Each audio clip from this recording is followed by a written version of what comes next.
So we are live. We are live. We are live. Welcome, welcome, welcome to LightWork and LifeTalk with me, Allison Rozelle. I am here today with a special goddess. Well, everyone is special that comes on here, but she's special. Of course she is. She's here. But it's goddess Sandy Linda. How you doing today? I am good. Happy Monday. Yes, Lord, it is Monday. In every way.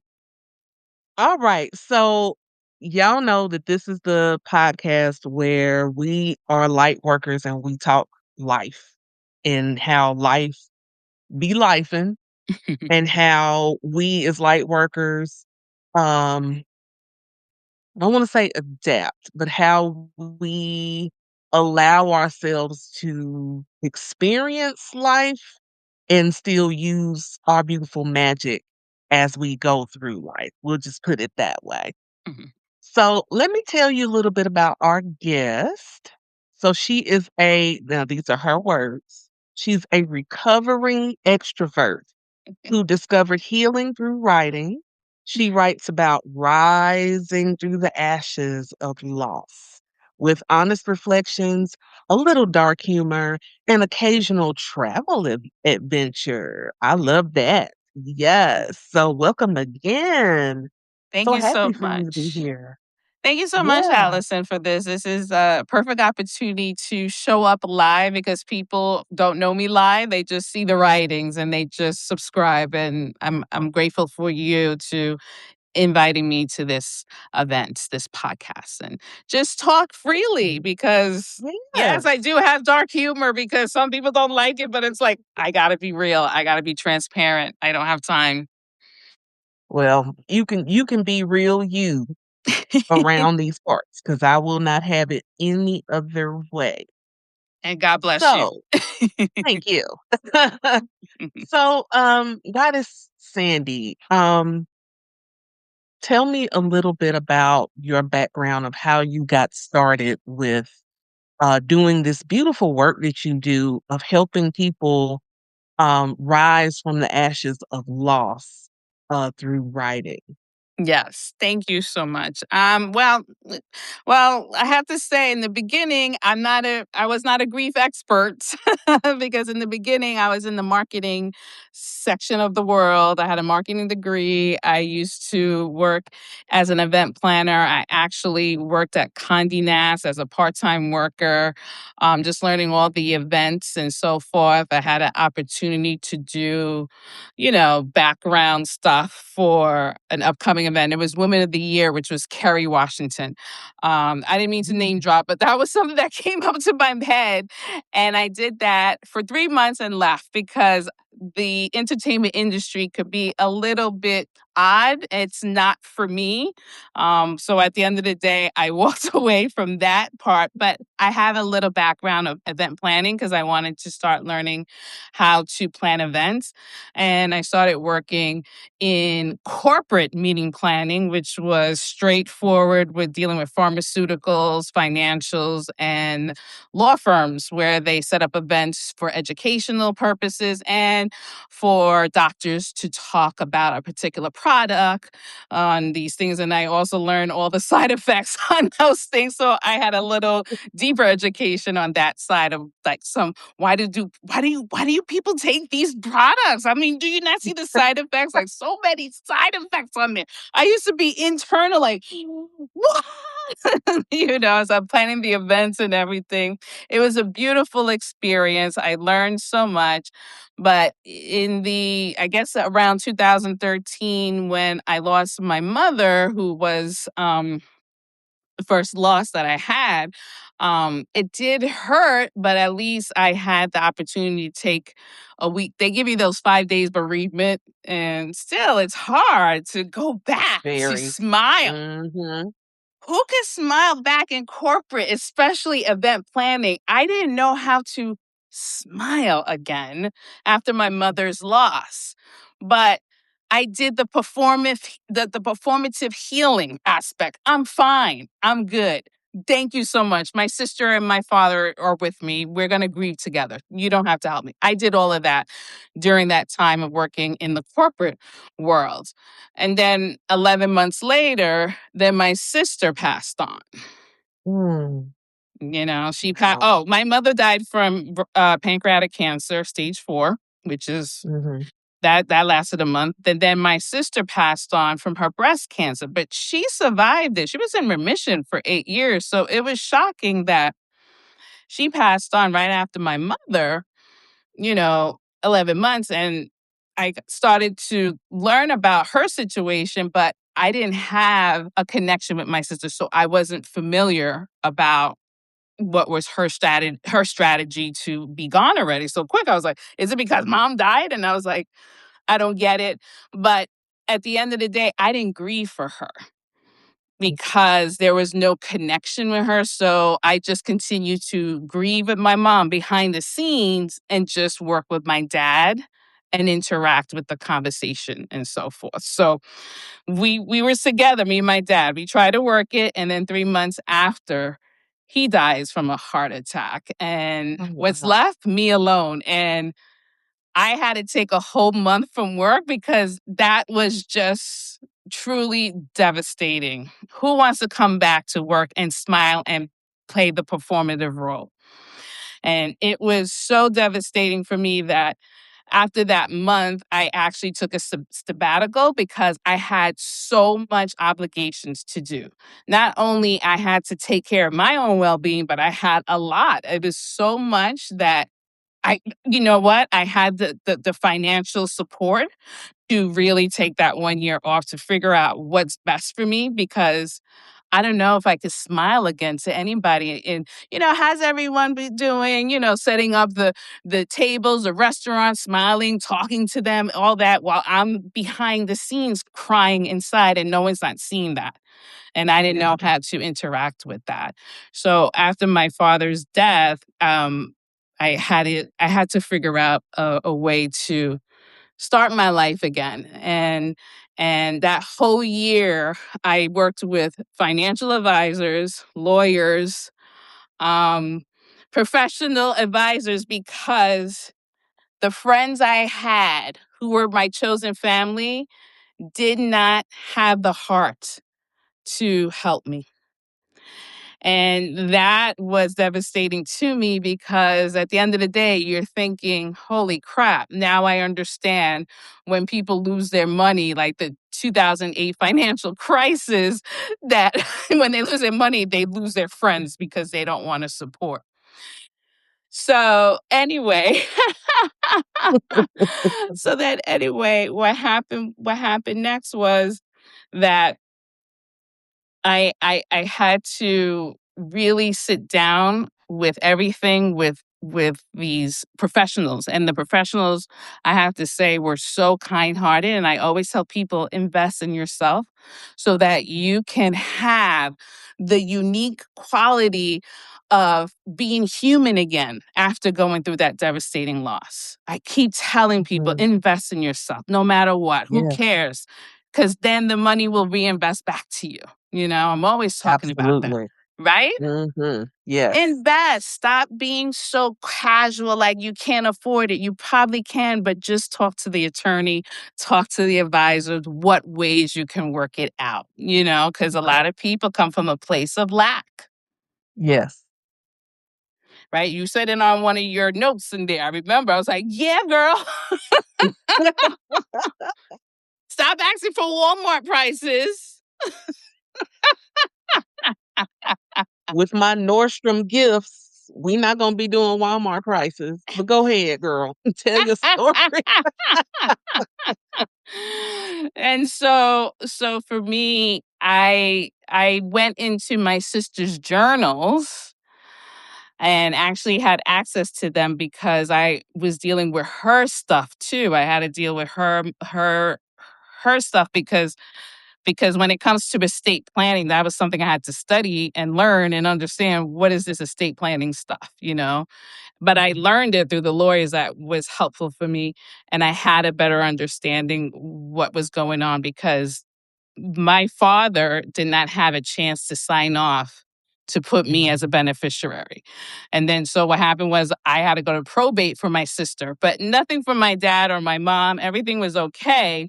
But I almost was about to give it to the government because I was like, I don't want my sister. She hated my guts. She said so much stuff on her journals. I mean, that's what happened. I Mm. found her journals, and that's when I spoke to the attorney. I was like, if you want to give it to the government, go ahead. And he's like, no, that's not happening. We're going to court.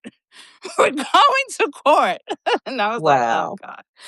And after doing that, I actually found books on Tony Robbins, and I went to an event, Unleash with Power Within. It Mhm. took me a chance to understand about personal development. When I went to his event, there was a quote that he said, and it holds me all this to this time. Trade your expectations for appreciation. Mm. And that's when I decided that maybe what I have with grief, because it is multiple losses. I didn't know, because I couldn't find any area of people who've gone through multiple losses. Because when I went through those grief groups, I was lost. I was like, because everybody had a mother, a pet, a grandmother, or a husband. Right. And most of it is usually widower or child loss, the two tops. Never about Mhm. sibling loss. Nothing about father's loss. Nothing about mother loss. Right. So it kind of had hurt me that I couldn't find that special group. And when I went to Tony Robbins, that's when I said maybe I can sort out to understand the grief educational aspect that I can teach about grief, which I did. I took a certificate on it.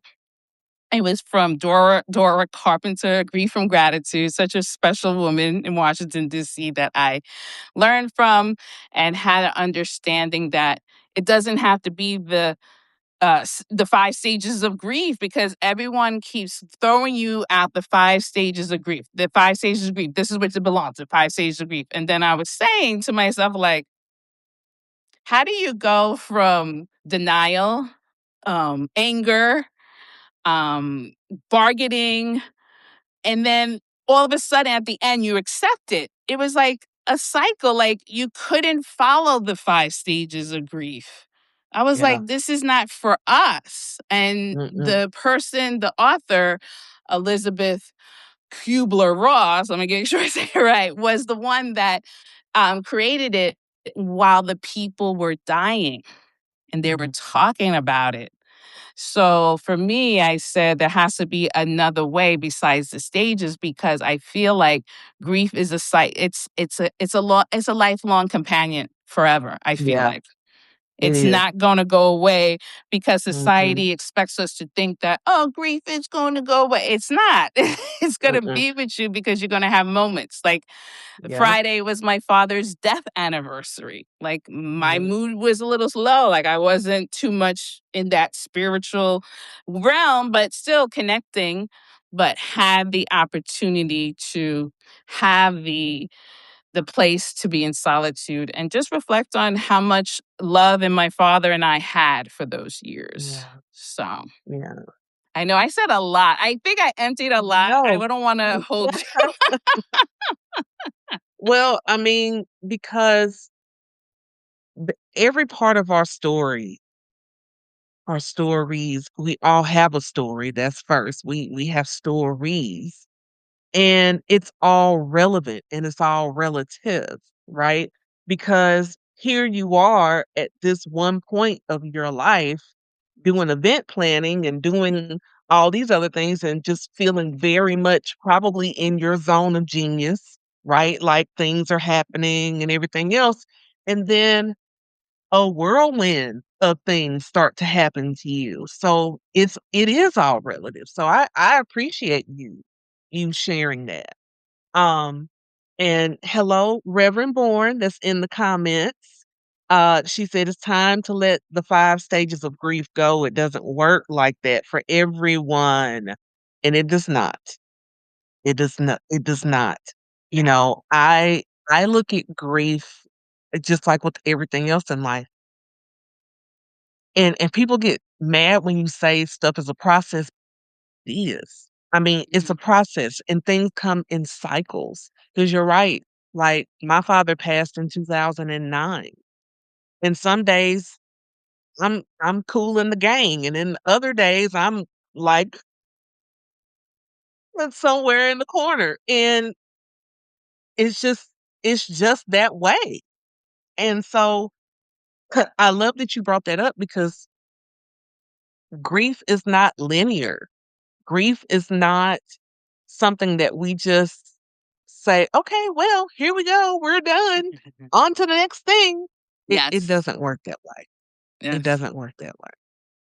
So talk to me about how you went from reading your sister's journals to going to see Tony and getting into Tony Robbins' teachings, and now you journaling and writing to help you heal.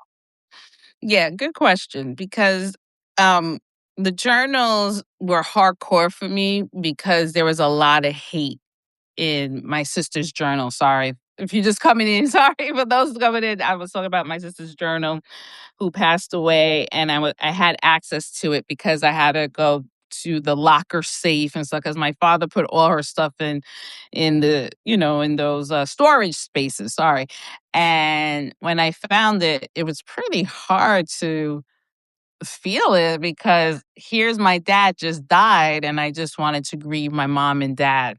I didn't feel like grieving for her because she had so much anxiety, so much hate, and so much, detest over me that it made me look at some of the books she had on her storage, which I picked up. And the first one was Money Masters because I needed to understand and educate myself what are all these terminologies that I need to learn because sometimes we're not educated on it enough. That the Money Master book by Tony Robbins was very helpful. It's a 400 pages book, but again, I had that whole year to implement, understand what are my financial obligations to my parents and my sister.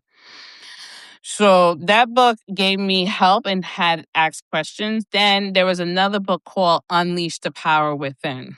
And that book was so helpful. It gave me understand about our human needs. It's about certainty, uncertainty. We talked about self-love. That was the topic that I did not know about. I was like, "What is self-love? What are you talking about? We're supposed to love everybody. Why would I love myself?" And to me, when I learned about the self-love concept, it made me realize that when my parents and my sister are gone and my friends left at a disruption because they didn't understand what grief is and it hurt, I realized that maybe I need to take that step forward and learn about self-love and go to this and his program was called Unleash the Power Within. And it's a very spiritual connection because it was an event that you get to walk on fire. You walk through that fire, right? You saw it I with was gonna Oprah. ask I don't about that. yeah. Huh? Well, no, I know someone that went to one of those and she walked on the fire Yeah. thing, so she talked about it. So I was gonna ask you about that, but you brought it up. Keep going. Yes, because, in the Bible, they talk about the fact that, when you walk on fire, your life will never be burnt or something like that. Something in that state. And I was just like, because they're watching you, they're doing all this stuff, the security's there and everything. It was a great relevance about spiritual connections with fire and everything and why I talk about Phoenix, because you go through the ashes of life because what happened is you got to go down for a moment. You have to go through that stage and go through the hard stuff. You can't just jump into the how should I say? You can't just cover it up or hide it or performative healing, which I was doing.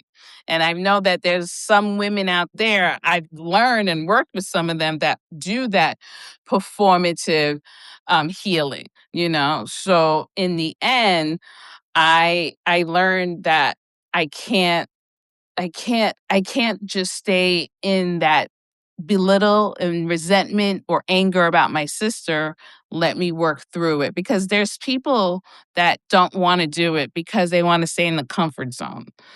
But as for me, I learned that I got to get comfortable with discomfort. Yeah. So the writing, when you started doing that, um, what started the writing?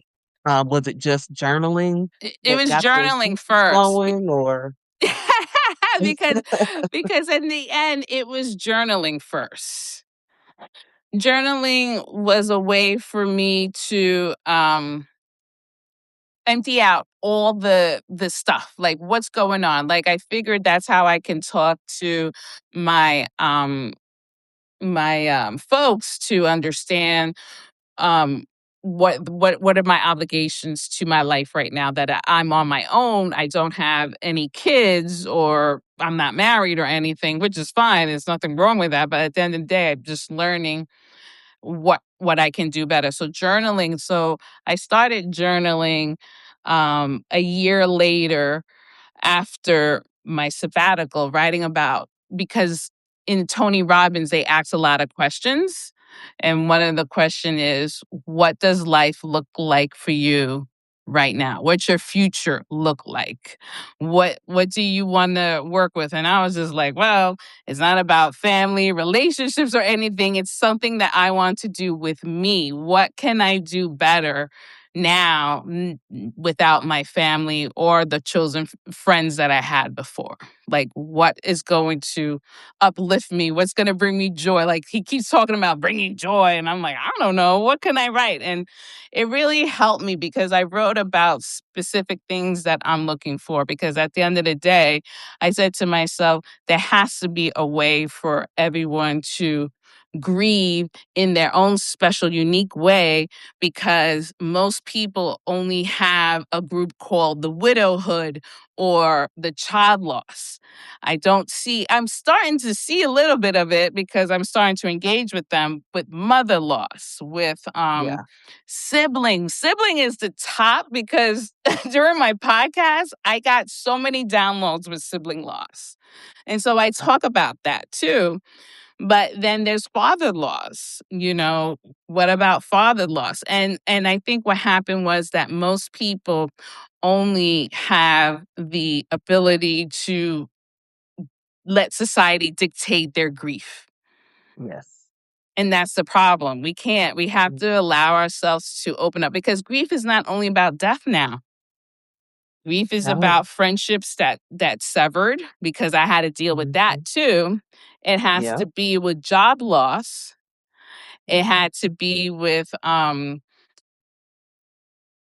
money loss too, economic. I feel like there's grief comes in different forms now. It's not about death, and why I created this message for everyone, that grief doesn't have to be death all the time. It has to be the fact that you have to open up your emotional wounds yeah, instead of hiding them.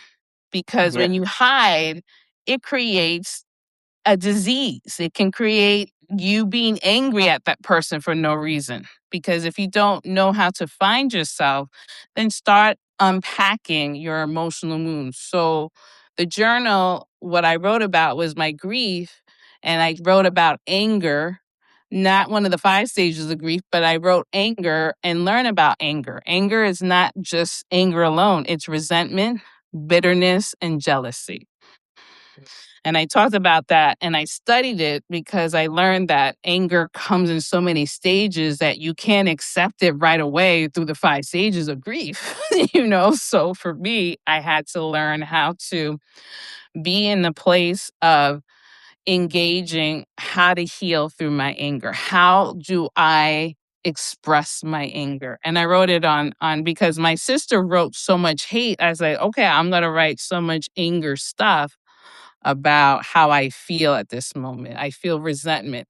How, resentment to God too. Like, why did you do this to me? Why did you take away this? What did I do? My mom went to church. She was Catholic.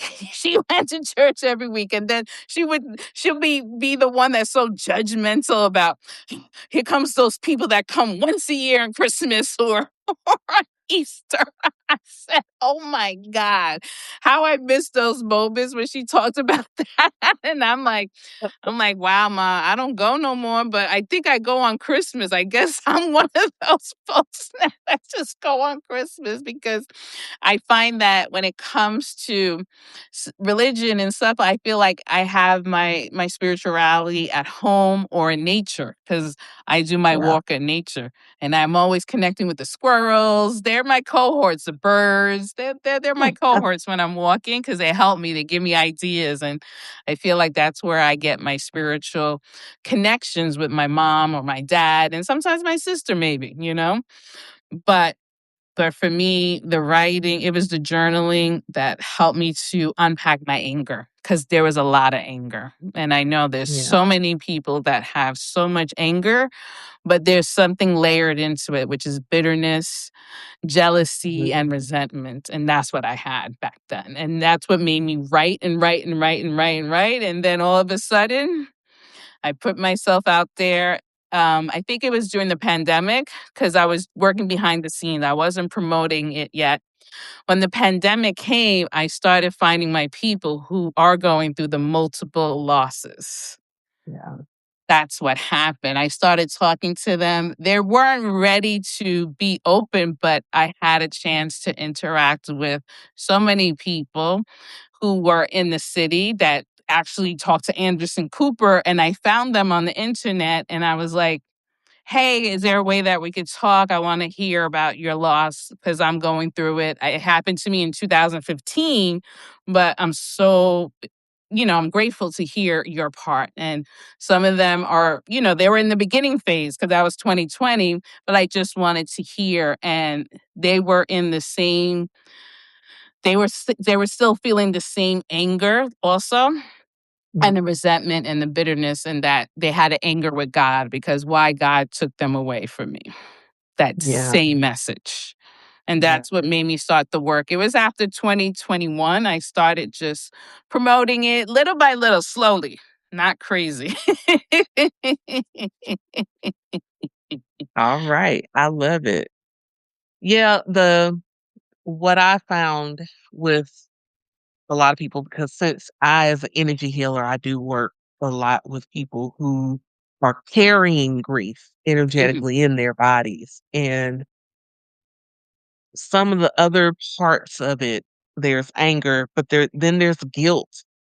There's some people harbor a lot of guilt.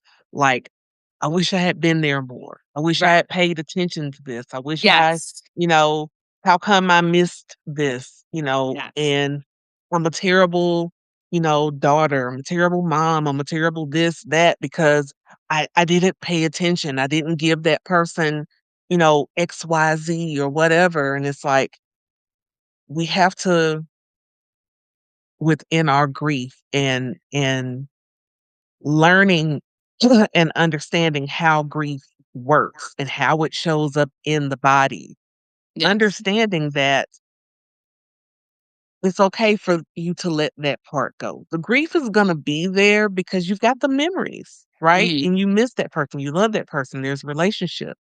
But sooner or later, the guilt, the anger, the resentment, that has to be processed or it'll just eat you up inside.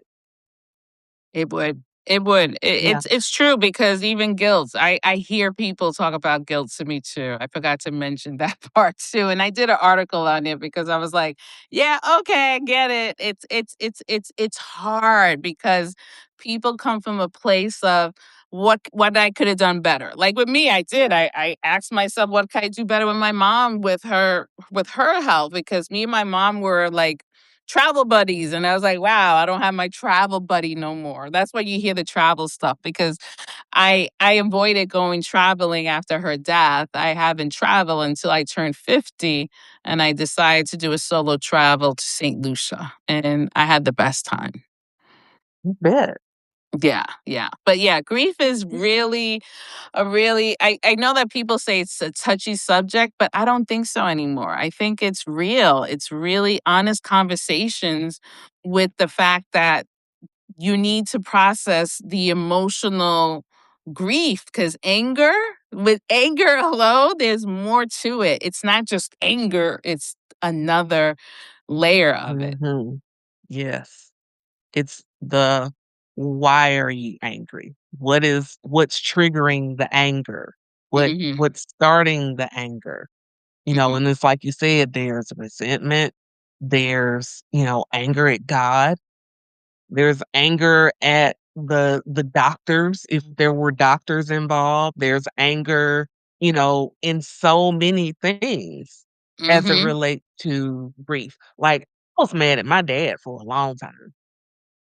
Um, and I think that was one of the reasons why it was initially hard for me to just fully cry when Mhm. he passed, because I was upset. Because I was like, how can you not tell me or my brother about what's going on with you? Mhm. Like, w and how could you not go to the doctor more often to see about yourself and all these different things? And so I was really upset, Mhm. and it took me a while to process that anger. And eyelashes are attacking me. Um, but once I started understanding the importance of processing that Mhm. and allowing myself to feel that. And I think what I ended up doing was I just took his picture and I just started talking to him. And Mm. I was like, and nobody told me to do it or anything like that. It's just, Mm. I was like, we need to talk, sir. We need to talk. So I pulled his picture out and I let that picture have it. And I was talking to him. Mhm. And after I was done with that, and it wasn't long for me to do that. But then I also just started loving on him, Mm. and just sharing my memories and Mhm. talking to him. Mhm. And, sometimes it just takes doing something to help you get past the anger. The other things that I highly recommend to people, therapy. Go to therapy. There's nothing wrong with going to therapy, Nope. especially if you're dealing with grief.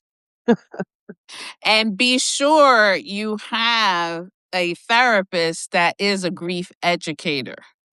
That I'm part. always telling them, because my therapist, I was his first person to have as someone that went to multiple losses, but he helped me to write.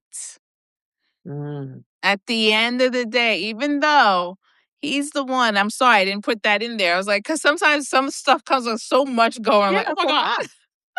It's a it's lot. it's a lot.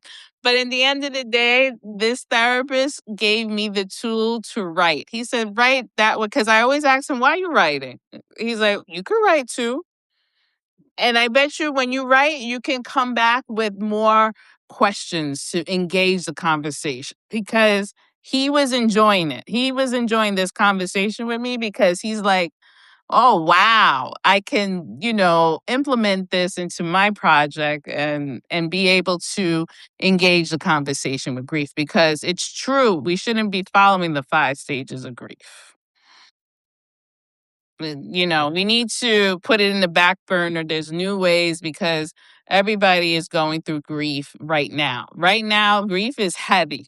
It's so heavy, but at the end of the day, I always tell people therapy first, because I won't be able to coach you because I'm more in the future focus.